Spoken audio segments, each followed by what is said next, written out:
इस टाइप के प्रश्नों को अगर आपको एग्जाम में सॉल्व करना है तो आपको पढ़ना पड़ेगा। पहले पढ़ते हैं सीधे।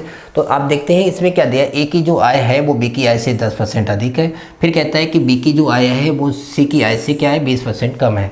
तो आप सबसे पहले आप तीनों की आय को लिखते हैं, इस टाइप से लिखते हैं।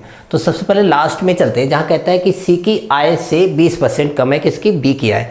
तो हमने जिसकी लास्ट वाली स्टेप है उसको मैंने क्या मान लिया, 100 मान लिया।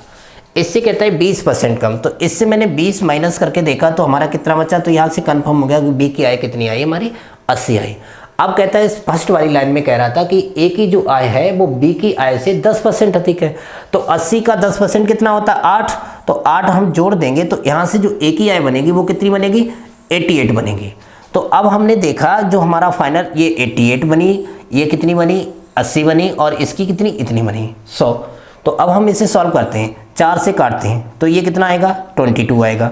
इससे काटेंगे 4 से तो ये कितना आएगा, 20 आएगा। इससे 4 से काटेंगे तो ये कितना आएगा, 25 आएगा। तो ये रेशियो किस वाले ऑप्शन में दे रखा था, तो आप देखेंगे ये रेशियो लास्ट वाले ऑप्शन में दिख रहा है। तो आपका इस रेशियो आंसर क्या होगा, आपका डी ऑप्शन आंसर होगा। इस टाइप के प्रश्नों को अगर आपको एग्जाम में सॉल्व करना है तो आपको पढ़ना पड़ेगा। पहले पढ़ते हैं सीधे। तो आप देखते हैं इसमें क्या दिया है, ए की जो आय है वो बी की आय से 10% अधिक है। फिर कहता है कि बी की जो आय है वो सी की आय से क्या है 20% कम है।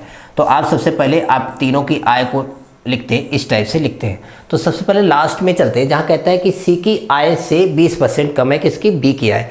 तो हमने जिसकी लास्ट वाली स्टेप है उसको मैंने क्या मान लिया, 100 मान लिया। इससे कहता है 20% कम, तो इससे मैंने 20 माइनस करके देखा तो हमारा कितना बचा। तो यहाँ से कंफर्म हो गया कि बी की आय कितनी आई, हमारी 80 आई। अब कहता है फर्स्ट वाली लाइन में कह रहा था कि ए की जो आय है वो बी की आय से 10% अधिक है। तो 80 का 10% कितना होता है, 8। तो 8 हम जोड़ देंगे तो यहाँ से जो ए की आय बनेगी वो कितनी बनेगी, 88 बनेगी। तो अब हमने देखा जो हमारा फाइनल ये 88 बनी, ये कितनी बनी, 80 बनी, और इसकी कितनी, इतनी बनी, 100। तो अब हम इसे सॉल्व करते हैं, 4 से काटते हैं तो ये कितना आएगा, 22 आएगा। इससे काटेंगे 4 से तो ये कितना आएगा, 20 आएगा। इससे 4 से काटेंगे तो ये कितना आएगा, 25 आएगा। तो ये रेशियो किस वाले ऑप्शन में दे रखा था, तो आप देखेंगे ये रेशियो लास्ट वाले ऑप्शन में दिख रहा है। तो आपका इस रेशियो आंसर क्या होगा, आपका डी ऑप्शन आंसर होगा।